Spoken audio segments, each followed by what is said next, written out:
Bonsoir, bonsoir, bonjour. C'est Congo News 24. Bande Konanga, comme toujours, avant de commencer notre émission, nous disons merci à Dieu. Nous disons merci à nos chers abonnés et téléspectateurs qui nous suivent partout dans le monde entier et en RDC. Bande Konanga, soyez les bienvenus. À la une, Bande Konanga, premier point, Esaïe à 61 ans. Anniversaire, donc 60e anniversaire, il y a indépendance à RDC. Ba message eza ko kitana ndenga mukete et banda ki ya Biden. Lelo, il y a secrétaire d'État américain, Blinken, et puis il y a ambassade, il y a États-Unis à RDC. Bande ko boko landa be extrait ba vidéo ndeni ni ba se préparer na anniversaire, il y a biso ya indépendance. Alors, toko développons ensemble. Deuxième point, chers téléspectateurs, arrestation du député de FCC à Samba. Bandeko, toko expliquer pourquoi bakangaki. Alors, bandeko nanga, toko solango ensemble. Et puis, on va parler, il y a état de siège, na bunya bandeko nanga. Alors, tous à la connecter pour boko yoka bexre, et ça somme eza ya kuinda, les églises, écoles, marchés sont toujours fermés. Alors, toko développons ensemble. Troisième point, chers téléspectateurs, et Yindi, Fachi a confirmé Bande Konanga. Et ça somme interview na Jeune Afrique. J'ai une vision pour mon pays. Je vais la concrétiser avec un second mandat. Et Zaya Kouinda, et c'est une émission. Bandeko interview tant Bogoyo Kango na Jeune Afrique. Donc, ça somme. Alors, on va parler encore. Les social des Congolais et puis recensement Bayati a tomboli Vouambala Moko. Alors recensement d'abord avant élection et puis social à bas Congolais n'y s'améliorer avant 2023. Et Zaya Koinda et Seyindi. Alors bande Kodangato comme il a point d'absolu bosso message y a américain et puis beaucoup yoka bexrende na ndenge bandeko. Ba saleli yango donc so talime vidéo le bime ba préparer yango ko sakana te bande konanga do ba américain pena balingi fachi message USA de Biden Blinken ou à secrétaire d'État américain pour la 61 ans indépendance. Anthony Blinken, secrétaire d'État américain, s'est exprimé au sujet du 61e anniversaire de l'indépendance de la RDC. Son message intervient un jour après celui de Joe Biden. En ce jour historique, nous réitérons notre engagement à renforcer davantage les liens qui unissent nos pays, les partenariats privilégiés pour la paix et la prospérité USA-RDC, qui inclut aussi à présent la protection de l'environnement, reflète notre engagement commun à améliorer les vies de nos citoyens. Alors, bandeko, ba message est quitté au sakanate na Chine pa pesi, mais ba américain ba sala ngo lokola tolo bani. Oyebi so lingi mutu. Ba sala une vidéo, bon ta la vidéo. Donc on mona que vraiment ba lingi pena ki facha zala wana bokonzi. Ba sa ne sengo. Parce que mikolo pena na RDC. Donc, ce que vous avez au tali gauche, au tali droite, est-ce que Awa, bazo monangate, pour la République des juges, bon, moi, eh bien, o meki bazana yo, ba américain bazo sepelana. Bande koza journée moko spéciale, yango bozo mona nationaliste na biso Lumumba, bozo mona ye, premier ministre na biso. Alors, Lumumba va tiki masolo. Oh lelo comme soko comme kaka anniversaire na soba kansaka Lumumba. Il a marqué a sali oyo zomona nationaliste. A kufi pona mboka pour l'intérêt ba Congolais. Yango zomona za héros. Yango facha zo se préparer. Kokunda na yeba ndeko bazo préparer ngo cérémonie mo osakana onte. Elingeza la cette année. Mais, va reporter yango à une date ultérieure, ma famille, ma MP en discussion pour la situation à Lumumba, pour l'île le Moranaki, il fallait se enterrer officiellement RDC. Alors, Bandeko, ya Lumumba, va réclamer toujours procès Salama et tout ça. Alors, c'est pour cela que va reporter. Alors, Bandeko, relation RDC, États-Unis, ça va relation à il y a les hauts et les bas. Il y a haut et Salama, au bas Congolais, peut se belader. Makambo Bele, même il y a Lumumba et tout ça. Mais les Américains pensa, donc changement, il y a des gens qui travaillent dans Bissou. Il y a Makambo ça Bino Bandeko. Bango, batala ka ben terrain na bango, mais batala ka volonté ya mutu oaza en tête à pays. Parce que bango balinga te ba misaba o mabe. Bango babata masim. Donc, ceux qui bossent na présence à moteur malamu, mboke bongi. Ceux qui alingi mboka. Parce que les Américains, bango batala ka mutu azali bosso, sont occupés na oti. Ce qui s'est passé avec le gouvernement, ça les 20 ans. Le gouvernement, pendant les 18 ans, la salle a le côté. Et l'on y est qui n'a pas pour le moment. Bango. Et l'on va faire ça. Bon, bah, il y a détruire, qu'on y va et tout ça. Les Américains, l'on y relation qui n'a pas toujours. Bah, ça n'a choisi. Bah, c'est qu'on critique, bango, ça, non, bino, bodo, détruire, mbok et tout ça. Mais, et ça, moi, passe. Na muto bino bosi wo chibo apuya ki azala wana bo moni pena ki makambango ndenge bokana kiti. Alors, arrivé à faire une élection présidentielle, élection crédible, il y a l'équipe. Alors, ba américain ba moni que et comme temps oyo penza ma soulevana na RDC. Parce que tango bo landa vidéo bo lo ba o. Mais bango batala ka batali fachi babité. Do président de la République azana posa ko bon samboka ba Joe Biden a passé un message le studio du secrétaire d'État américain il y a Biden c'était hier et puis lelo il y a secrétaire d'État américain na ambassadeur ba sali donc o kasuka na film donc bolingo balingi mboka. Alors sans plus tarder tout landa extrait oyo ba américain na ba message o nyonso ba pesi bongo to continuer mission na biso. Joe Biden a tombeli e mpe apesi longunya na mokokani wa ye président Félix Tshisekedi pona mibu tuku motoba na moko ya lipanda ya ekolo Congo démocratique. Joe Biden apesi pe losaku na bokambi ya Tshisekedi na Union africaine. Président ya Chine Xi Jinping pe bakonzi basusu pe batindi ya bango maloba. Les États-Unis se joignent à la République démocratique du Congo pour célébrer son 61e anniversaire d'indépendance. Les peuples congolais et américains partagent un lien basé sur des valeurs communes et, en avril 2019, nous avons lancé notre partenariat privilégié pour la paix et la prospérité qui, sous l'administration Biden, a ajouté la préservation de l'environnement. PP for BP plus P. Dans le cadre de ce partenariat, nous travaillons ensemble pour renforcer les institutions démocratiques, protéger les droits humains, lutter contre la corruption et mettre fin à l'impunité. Nous nous engageons à apporter la paix et la stabilité, en particulier pour mettre fin aux souffrances dans l'Est de la RDC. Nous coopérons pour améliorer la santé de nos citoyens et lutter contre des maladies comme Ebola, le paludisme, la rougeole et le VIH-Sida. Et plus récemment, la pandémie de Covid qui nous affecte tous.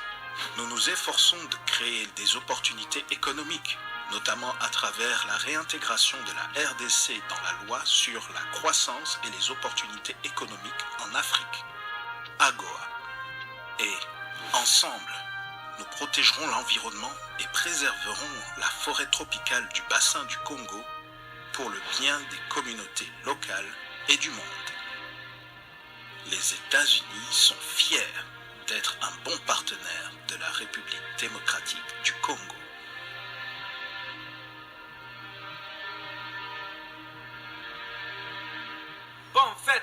indépendance. Alors, bande konanga tolandi biso nyonso wana message oyo ba américain ba préparé. Tolandi d'abord message à Biden, tolandi message ya secrétaire d'état américain, tolandi sikoyo vidéo wana. Bande ko ba américain ba lingi mboka na biso. Pense ba kuti un chef de l'état o azana susi ya mboka. Bango so ba moni yo zano kaka bongo po ba basana. Mais so ba moni chef de l'état azana posa ya mboka na bango. Bango pe bakoluka ba adapte ndenge wana. Bandeko ndenge bakomi un bon 60e anniversaire d'indépendance au Congolais. Ensemble, nous travaillons pour le bien de nos peuples à travers les partenariats. Ndebo mona vidéo, les États-Unis sont fiers d'être un bon partenaire de la RDC. Donc c'est ça, bonne fête d'indépendance. Bandeko 30 juin partout, un message za okita, ba Congolais to sepeli. Donc on est comme temps où il y a Congolais tous à l'ensemble.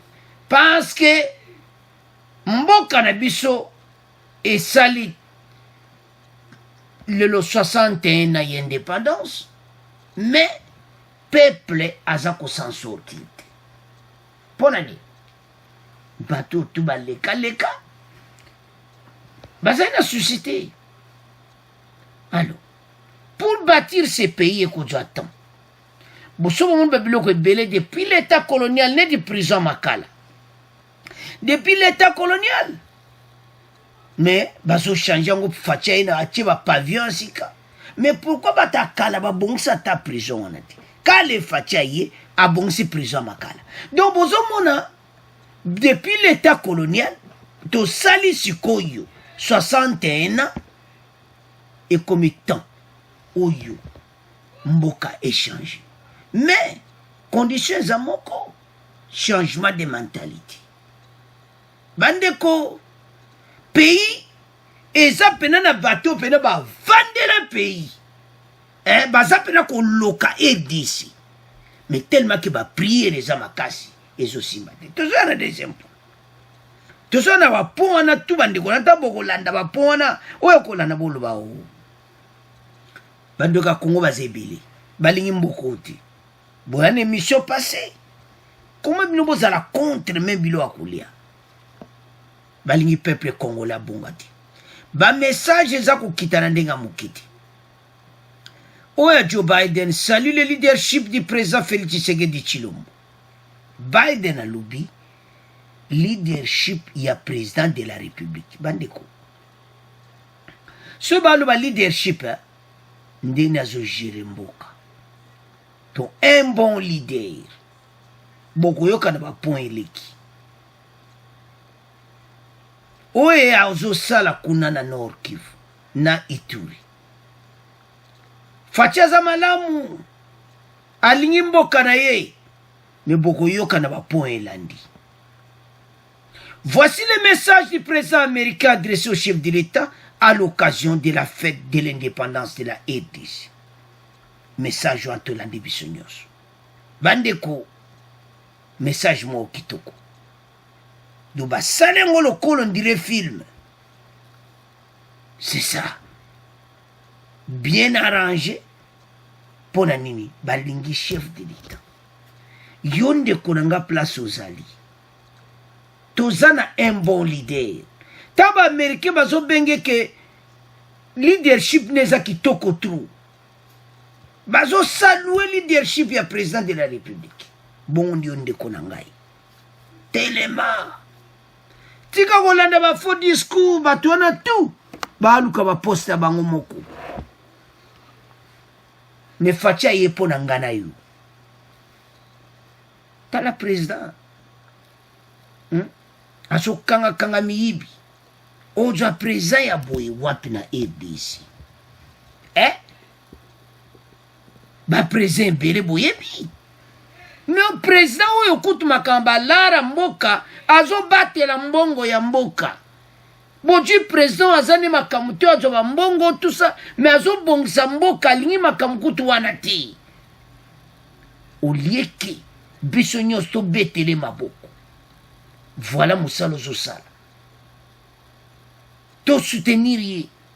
Place à ça, moi faible, tout le monde est bien, ton lobby, tu aider le président de la République. Bandeko, na libanda bazo souhaiter baboui, ba message à boui, bon nganaï. Tout élément, tout zalaini, tout tika olanda ba faux discours, parce que kalate, tout le monde a ma soulon.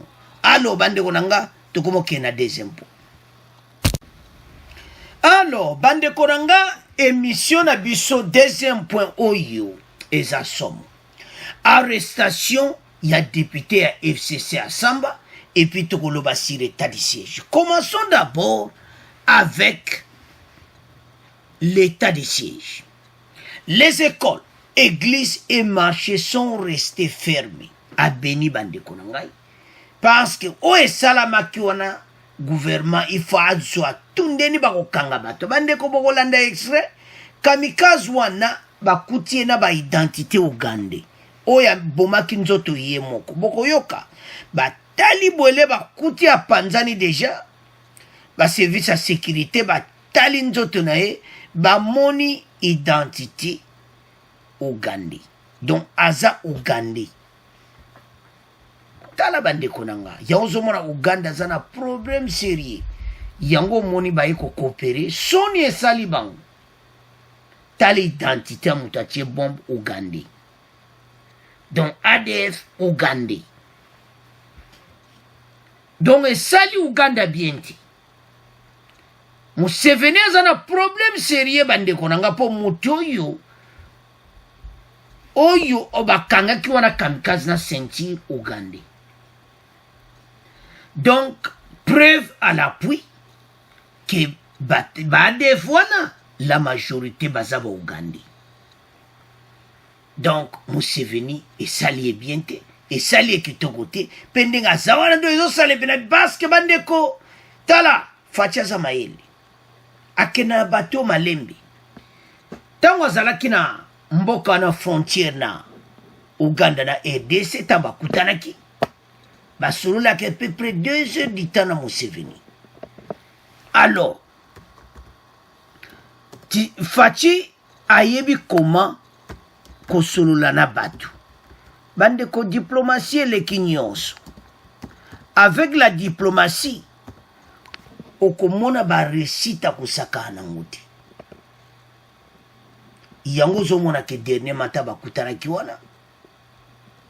Basololi ba yeko tia pon wana et tout ça. Bande ko basolola ki taibele pona makambo ya ADF. Tala sikoyo nzamba lalaka te mena makamba ndenge ebimi sikoyo nasi kote Uganda de ezosala bango pasi bavoisin oyo faci azosilana na bato oyo très très propre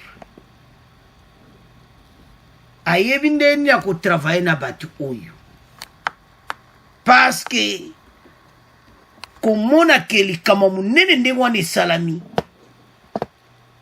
ndenge apanzanaki wana soko apanzanaki sikoyo na place publique. Donc combien de pertes humaines oyo po beso bato bakufa. Donc eza makambo très sérieux. Alors Bogande pe baza na problème sérieux nde baza wana pe eza baza na situation moko do difficile pour résoudre. Alors sans plus tarder toyoka extrait wana état de siège ndeni mutu wana bon makambo tout elekaki pe ndeni ezotambala bongo to continuer mission na biso. Quelques rares commerces et restaurants ont fini par ouvrir dans l'après-midi sans connaître l'affluence habituelle des clients. Les écoles, les églises, les marchés seront fermés pendant 48 heures, avait déclaré le colonel Narcisse Mouteba, maire de Béni. Dimanche soir, le porteur d'une bombe a été tué dans l'explosion de son engin près d'un bar et non loin d'une mosquée. Le kamikaze a été identifié par sa carte d'identité ougandaise retrouvée dans ses poches d'après le lieutenant Anthony Moulouchaï, porte-parole de l'armée à Béni. Selon lui, il s'agit d'un sujet d'origine ougandaise répondant au nom de Ngoudi Abdallah, très actif au sein de l'ADF affilié au groupe État islamique. Un peu plus tôt, le dimanche matin, l'explosion d'une bombe artisanale dans une église catholique a blessé 2 femmes. Un engin similaire a explosé la veille, samedi soir, non loin d'une station-service, dans la périphérie de la ville, sans faire des dégâts. La chef de la MONUSCO, Bintou Keïta, dans un communiqué, a condamné ces attaques lâches et cruelles qui, selon elle, visent à semer la terreur et la confusion au sein de la population civile. Alors, bande konanga tolandi wana eza makambo to elekaki semaine oyo banda dimanche banda bombo wana koyaki ti lelo mercredi. Alors esali nasi kota Museveni ezosala bien te parce que eza déjà donc kitoko te situation ndenge eleki donc na assure aza wana aza na question à répondre parce que et moi ne clairement bakute na identité ogande ba voisin baza bato mo facha vivre na mayele mais avec la diplomatie ya makambo kompolele yango zomona mbala mota makambo ne salami batindi mbala mo ba kambi na bango ya état major ba ya kusulula pona ndeni ba partager renseignement pona kusilisa makambo donc guerre est aussi bande ko za somo facha za bien alingi mboka tokende directement na ka oyo ya arrestation ya député ya FCC Asamba bande ko député oyo a été arrêté par les autorités militaires pour outrage au chef de l'État, a été libéré sans procès. Pourquoi va libérer sans procès? Outrage au chef de l'État, mais Fatia le Batikai. Boutikai. Je crois bien ça, elles sont. Et bongo tango abimi boko yoka message à pesiye député pa ba congolais. Message no ba congolais ba koyoka mais pourquoi salaki ya? Boko doit chef de l'état boywa loko la papa azo lenge la bana na ye. Atali yo. D'abord, vous avez quitté le FCC, oyene union sacrée. Et c'est pas que vous avez la confiance na yo. Non. Bandeko bakangaki depuis dimanche. A beti pena 2 jours na kata prison. Azo lia pena mbala. Boko yo kanda koloba. Parce que baza sans immunité. Do bakangi yo lekani mbala moko. Alors, yemo azo raconter que ba mona ki ena ba vidéo moko alobaka bukala aloba yeko tiango le état de siège mais ya alobaka ne bongo te mais a remercier chef de l'état sikoyo ba congolais boyoka ili solo po ba congolais bozoyeba te mokonzi o bozana yi mais bokoyoka bino mona matoi bo comprendre que nous avons un chef d'état ou aye po abongisa mboka Bokoyo qui intervient dans Jeune Afrique, déterminé pour la kombongsa RDC. Mais tout ça, il y a point. Pour les assommes, pour les souka. Recensement général. Hein? Mais tu n'as ça pour en être. Tout ça. Bandeko, RDC comme un pays moko en Afrique, tout le monde en parle. Avançons. Le député provincial de l'Ituri, Jean Bosco Asamba, a été libéré dans la prison de Bunia. C'est mardi 29 juin, dans l'après-midi. Il y était détenu depuis lundi. Donc, il y a dimanche dans Boutou. Donc, lundi dans Boutou. Après une nuit, une nuit au cachot, mais ça a des jours, des nuits, au cachot de l'auditorat pour outrage au chef de l'État. Il quitte donc la prison sans procès. Plusieurs voix se sont élevés pour dénoncer cette arrestation par certains observateurs comme une tentative de musulmans. Bandeko, bakangaki alali nuit moko na bureau ya police ayo lala so nuit moko na prison do 2 jours po après wana ta bakangaki dimanche lundi wana mbamo balexie mbamo na prison parce que aza sans immunité pour le moment. Jean Bosco Assamba avait dénoncé les promesses irréalisables de Félix Tshisekedi à la population de la province de l'Ituri déchirée par des violences. Donc, il y a un message à y abani kolo mabe pour la fachi. Et pas à peuple. Ben ça qui est place mon gobo. Yes kwa zo wanga na lobi ya loba ebongote. Soko yoki ndenge zo senga chef de l'État merci. Soko yoki ndenge nini azo kumisa fachi pour le moment. Bandeko nyake fachi ke peut faire ça. Motema bo papa. Atali nanu contexte wana oya député wana bunya. Atali contexte wana parce que benga ki chef de l'État lokuta. Alors makambo ko penado en public. Makambo ebele. Mais en tout cas parce que ndenge ba vidéo etama na réseaux sociaux oyo le gars qui peut biso yazo keneti akene ba Tchad azo qui peut biso te donc makambo loba ki donc mususu mo penato loba izati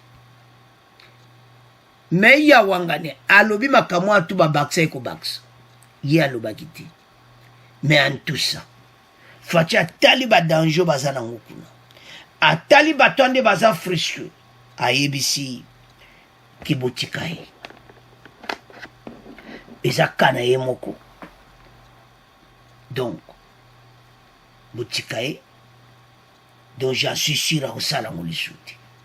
Alors, sans plus tarder, Toyoka, Ndeni Bakangaki, pourquoi Bakangaki, et puis, Toyoka, Yemoko,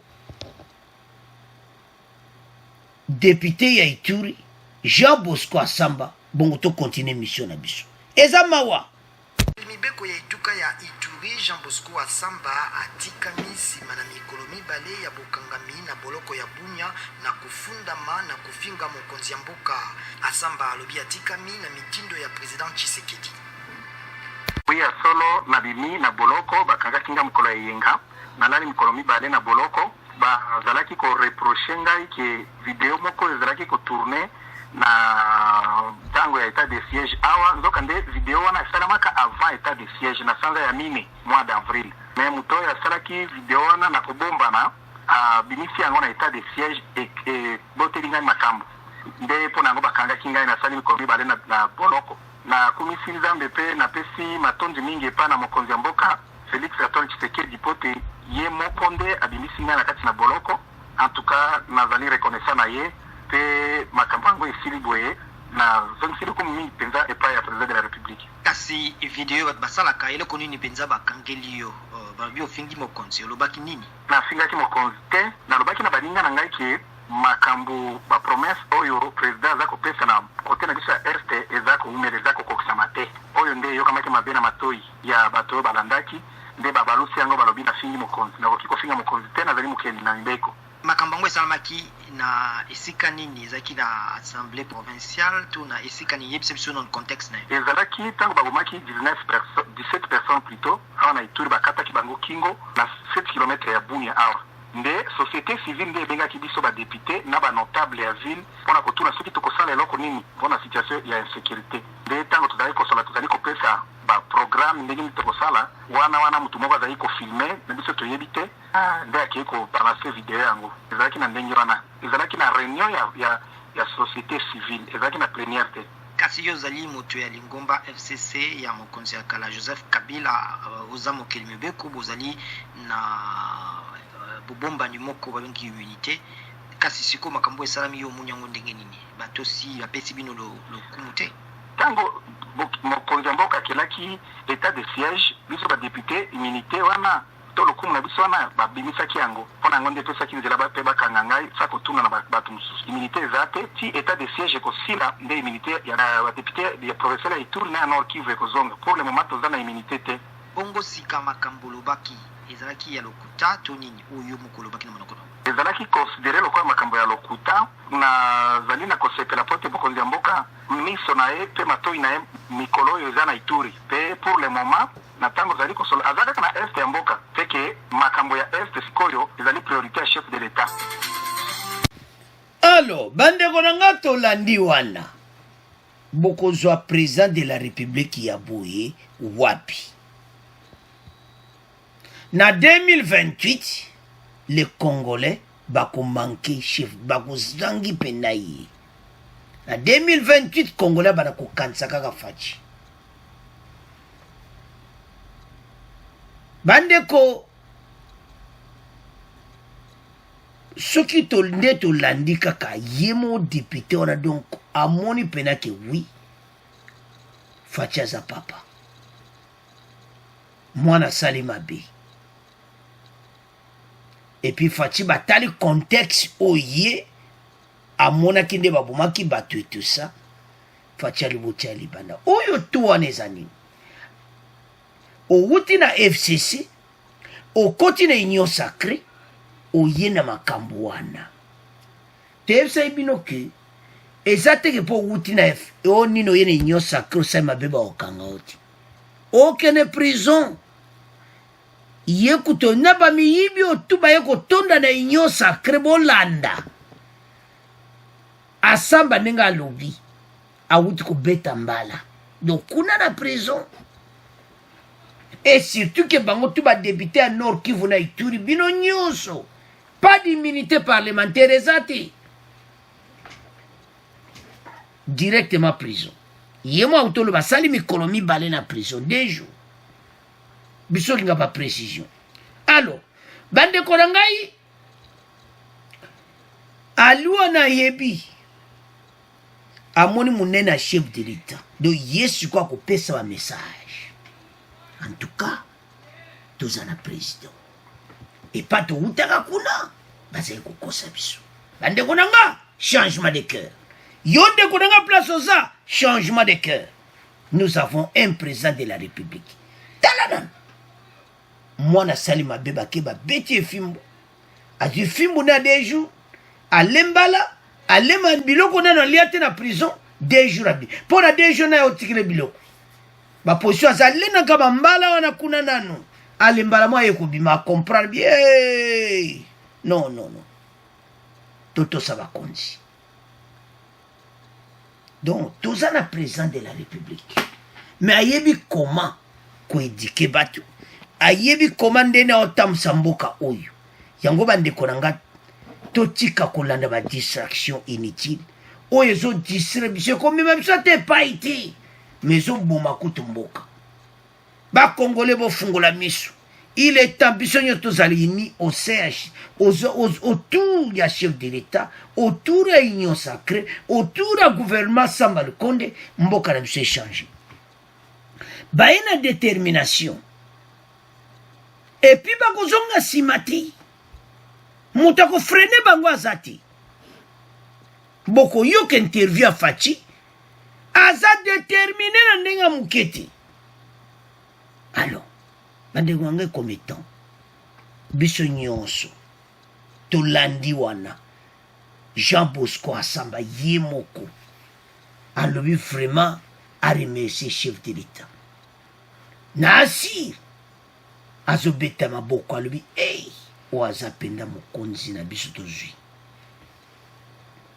donc makamuse esala ba circonstance amona munene ayeba nani aza liboso na bango peut-être bazali kokosa bango na FCC tika na likambo esalama c'est Dieu qui a permis po bango bamona munene afachi ba comprendre que aza nango bolingo bandiko bolingo chef de l'état zanangwa biso tozomona omena musika me bino bobo zana Kinshasa botia kolanda ba faux discours sozo lande mission tika ba faux discours tozala sima chef de l'état masola kitoko ezoya mboka ezobonga. Alors bandeko na nga totiki deuxième point na bino tokomoke na troisième point. Alors bandeko na ngai tokomi na point na biso oyo ya interview ya Faci et puis recensement tokodivise yango bandeko en trois parties. Tokoloba na interview ya chef de l'État et puis après tokoloba sur Bayati maloba oyo Bayati alobi sur le social des Congolais et puis élection 2023 ndeni recensement kosala. Et d'ici Félix Tshisekedi, j'ai une vision pour mon pays. Je vais la concrétiser avec un second mandat. Donc, à concrétiser en haut. Et ça, la manion, ça y a besoin pour la mboka. Deuxième mandat, ma camunion ici. Donc, comme na mboka, moko oyo mokili mbezoloba. Fachaza déterminé na ndenga mukete bandeko. Ya on te sabino to telema. Te tira rolanda ba faux discours. Ses relations avec Kabila, le cas Kamere, l'avenir de l'Union sacrée, la présidentielle de 2023, désormais débarrassé de son partenaire de coalition, le chef de l'État congolais se retrouve en première ligne. En visite à Goma dans l'Est, il a répondu aux questions des Jeunes Afrique en exclusivité. Bandeko, 60e anniversaire, Fatia y a un message, pas ma Congolais. La RDC marque aujourd'hui le 60e anniversaire de son indépendance vis-à-vis de la Belgique. Dans une longue interview accordée à Jeune Afrique du président congolais, Félix Tshisekedi, le chef de l'État à mi-mandat vient sur sa rupture avec Joseph Kabila. Ses ambitions pour les 2 années et demie à devenir et prochaine présidentielle. Donc, à l'opinion, ce bandeko toko kenenango, point par point. Donc, tenez ma question. Comme dans un couple, lorsqu'on n'est plus d'accord sur les principes, il faut se séparer. Voici comment le président congolais résume la fin de l'alliance avec Kabila.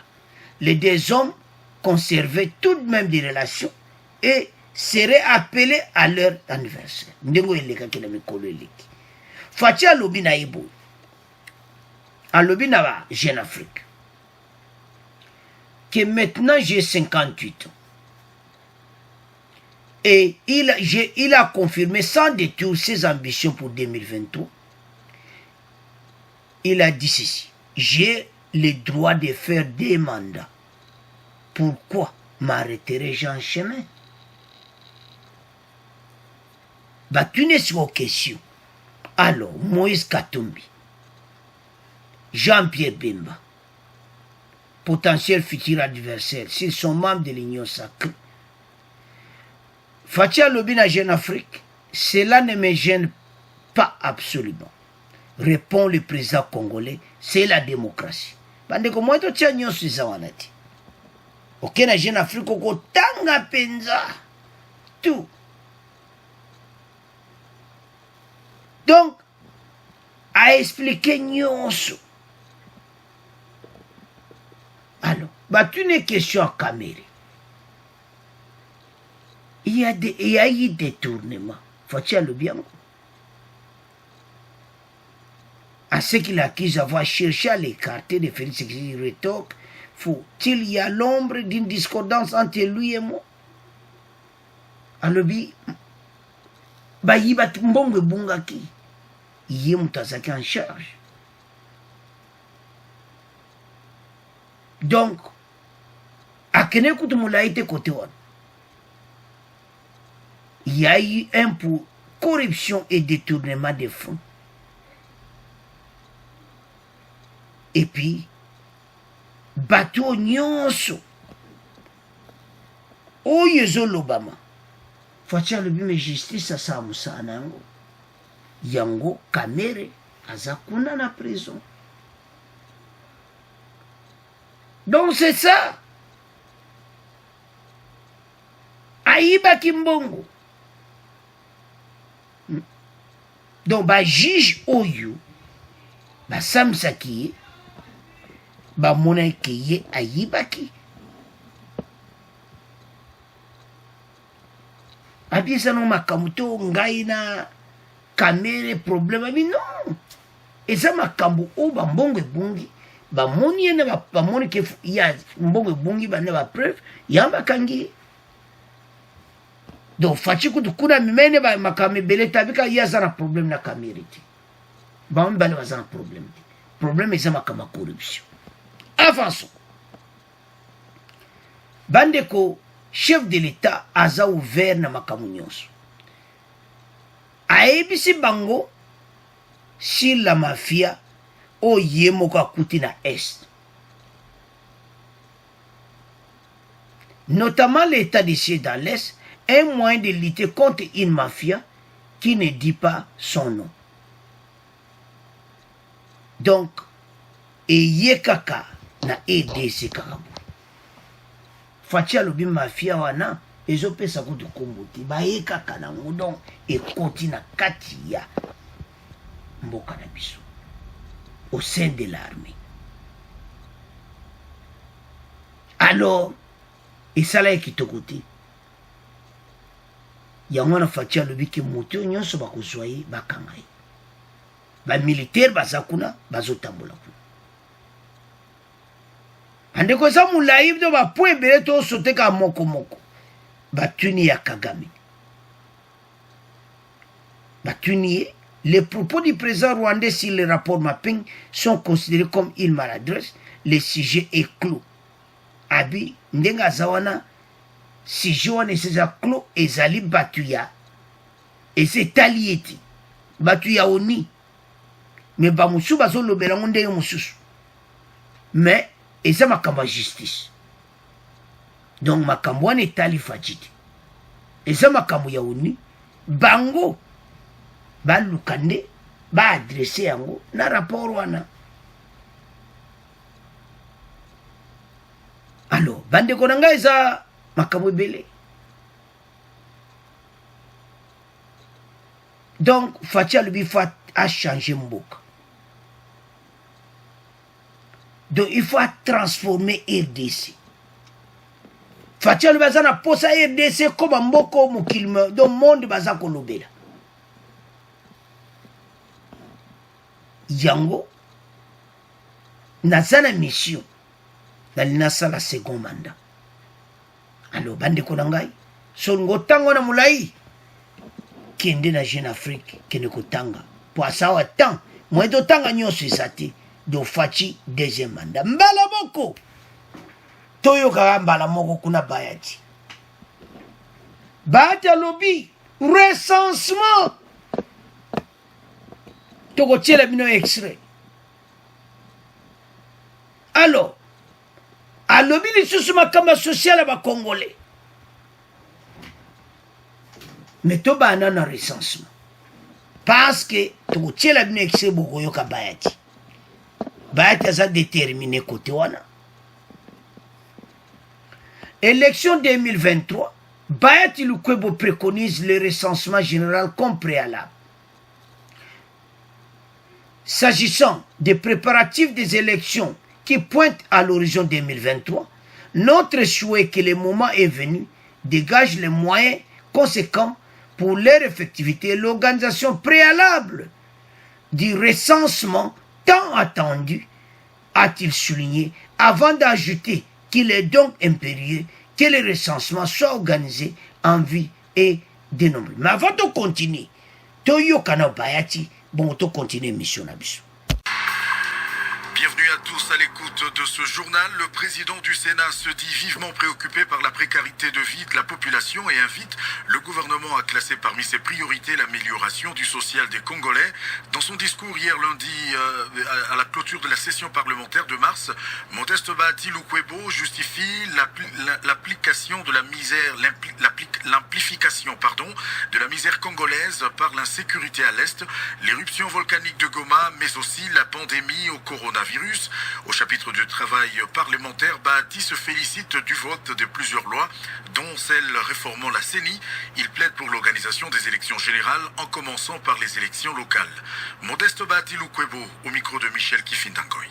S'agissant des préparatifs des élections qui pointent à l'horizon 2023, notre souhait est que le moment venu, le gouvernement dégage des moyens conséquents pour leur effectivité et pour l'organisation préalable du recensement tant attendu. La Sénat, pour sa part, devra nous présenter un calendrier où la priorité sera accordée à l'organisation des élections locales pour rendre effective la décentralisation socle du développement dans les entités locales.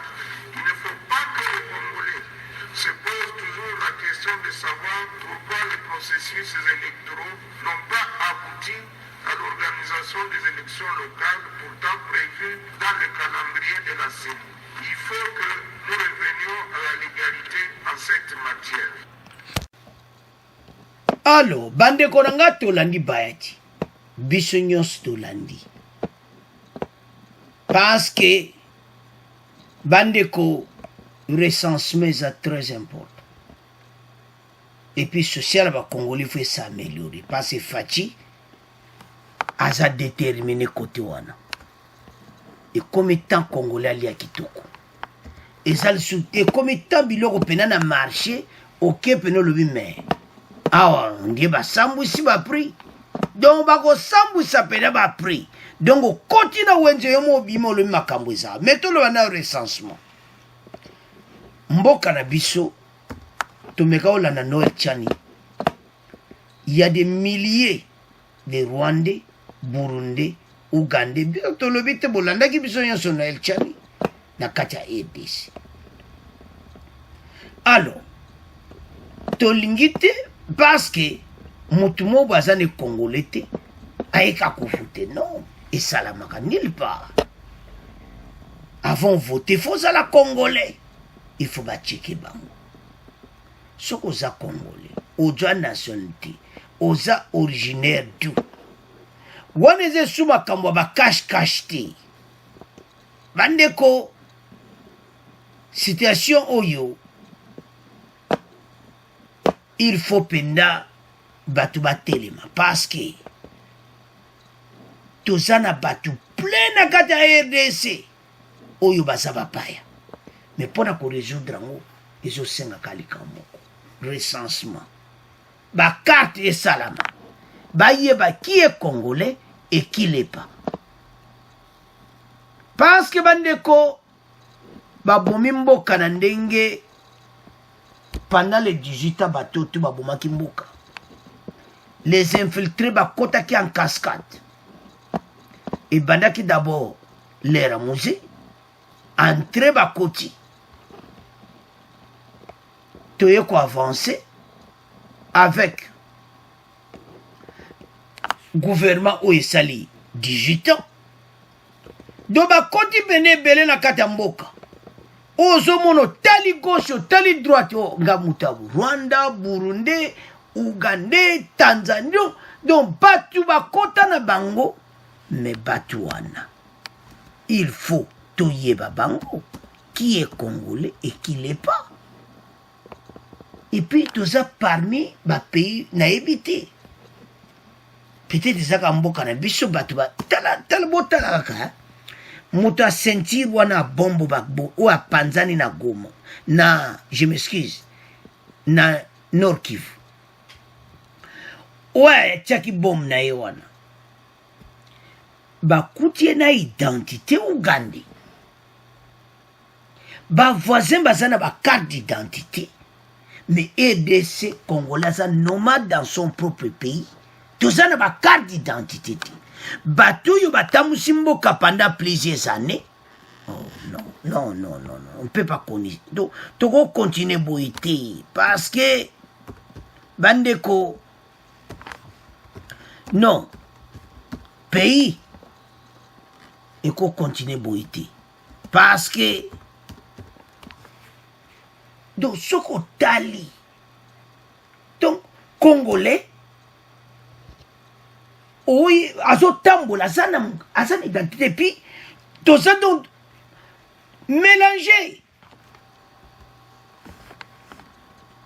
bastructure nyonso de base eza te na mboka na biso. Il faut motu nyonso kombo na ye azala oyo kaka donc informatiser motu nyonso tout ezala okesiri yango et puis parce que bandeko makambo nyonso yo esengaka organisation donc organisation pena kitoko esalama wana mboka na biso makambo tu ya élection kozala kitoko toujours oui l'élection ebele kuna do misu kaka efungwami na élection mais élection ngo tokokende il faut bato bazala na bacarte d'identité. Ce n'est pas possible. Les mêmes bato ba détruit pays pendant donc plusieurs années. Et comme l'air va bon samboka, bati au salab sebi lo mongoti. Et comme l'air fatial nga bon samboka ba keko telemela makamba bilo. Siko bayati pe a telemi kote wa. Magaza na problème ya ba kama matata mponyo pondenga zaza ba dossier bel kwa mutuna. Parce que matata mponyo ndi asanzo kine prison. Na éviter ndeni babayati ba kubumbe kuna asina. Do bayati zamba dossier belé en tant que président sina. Mais à mon keto nga pena masolo ya kolia ba congolais nga ifona telema yango. Après ko lo makamba recensement ndenge to landi wana sikoyo bayati azolo makambo ya kolia ya ba congolais.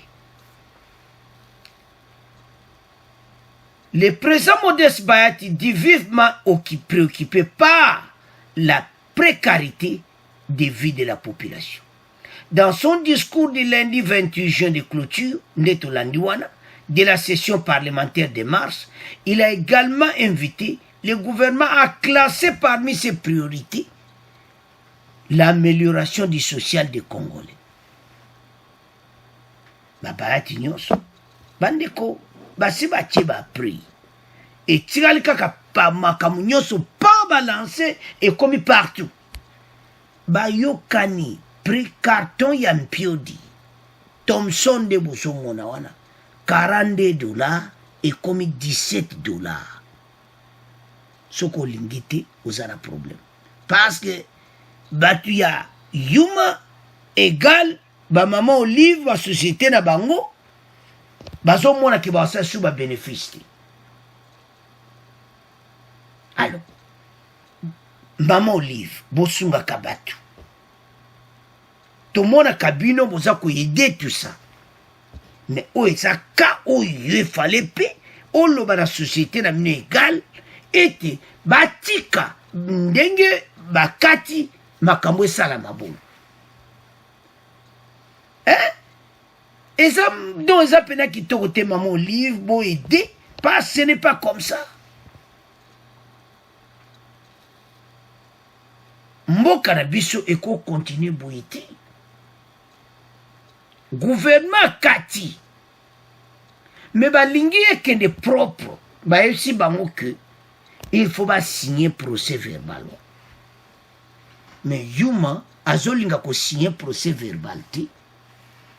Alors, date va passer, je crois bien ce qu'il est qui. Allez, ma sole tambouli. Pour atrocité, autosi mi be quoi l'état soit qu'on sale la marque naïe. Mais de vous comprendre, kaka, car ton sugar ma papa soso, ils a eu combien? Ils a qui n'a 28 à $32 et comme on a $10. Donc babiloko ebele pene do ekitiko congolais pena mona clair na kolia parce que Thomson so comme prix on a peu exemple ce qui ne va tandi ba Thomson a mis ça de prix na ozo combien alors donc comme à moitié prix donc mutinyo so s'en sortir et loko zaki 2000 francs congolais peut-être mbisi moko allez mutinyo so ko zango na 1000 francs congolais et là que ça 3000 francs au comment on a 1000 francs bande quoi en dessous de la moitié makambo tout horizon 2023 donc bazana besoin que peuple a CP là tant bazo kota mandat mi balé mboke komi kitoko fatia bongse biso mboka ndeto na interview na Jeune Afrique mboke bongi mais bande ka Congo ba telemi to continuer ba prière to zala distraité ba tondi ebele la kata E10 allo bande konanga c'est à ce point de comment clôturer mission na biso bon abonner massivement au revoir à la prochaine.